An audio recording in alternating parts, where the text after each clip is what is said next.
Social media வந்துச்சு. மக்கள் ஒண்ணுமே இல்ல. ரீல்ஸ் பார்க்குறாங்க. கப்பிள்ஸ் வ்ளாக் பார்த்துடுறாங்க. பார்த்துட்டு, "ஓ! இவன் இங்கலாம் கூட்டிட்டு போறானா? இவன் அங்கலாம் கூட்டிட்டு போறானா? நம்ம கணவர் எதுவுமே பண்ண மாட்றாரு. நம்ம கணவர் எங்கேயுமே கூட்டிட்டு மாட்றாரு." அப்படின்னு சொல்லிட்டு, கணவர் மேலயோ, இல்ல மனைவி மேலயோ மனைவிலாம் கிடையாதுங்க. மோஸ்ட்டா ஆண்கள் தான் பாவம். ஓப்பனாவே சொல்லிடுறேன். கணவர் மேல அவ்ளோ ஒரு பாரத்த போடுறாங்க. நான் பார்த்தேன் சோசியல் மீடியால. அவன் எங்கெங்கேயோ கூட்டிட்டு போறான். நீ என்ன எங்கடா கூட்டிட்டு போற? நீ என்ன எதுவுமே பண்றது இல்லடா அப்படின்னு சொல்லிட்டு, ஒரு ஆண் கஷ்டப்பட்டு சம்பாதிக்கிறத தாண்டி, வெளியில கூட்டு போணும்னு நினைக்கிறது பெண்களோட ஆசை தான் இல்லன்னு சொல்லல.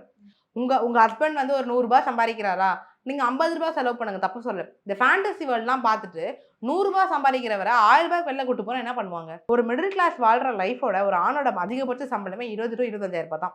அப்படி இருக்கும்போது இந்த ஃபேண்டசி பார்த்துட்டு வந்துட்டு, திடீர்னு கொடைக்கானல் போகணும்னுவீங்க. அப்ப அந்த ஆண் என்ன பண்ணுவாரு அந்த இடத்துல? உண்மைய சொல்லப்போனா பாதிக்கப்படுறதும் ஆண்கள் தான். கஷ்டப்படுறதும் ஆண்கள் தான். பெண்களோட எக்ஸ்பெக்டேஷன் தாங்க அதிகமாயிடுச்சு. நம்ம பெண்கள் தாங்க. நான் பார்க்குற கேஸ்ல பெண்களோட எக்ஸ்பெக்டேஷன்ஸ் பூர்த்தியே பண்ண முடியல.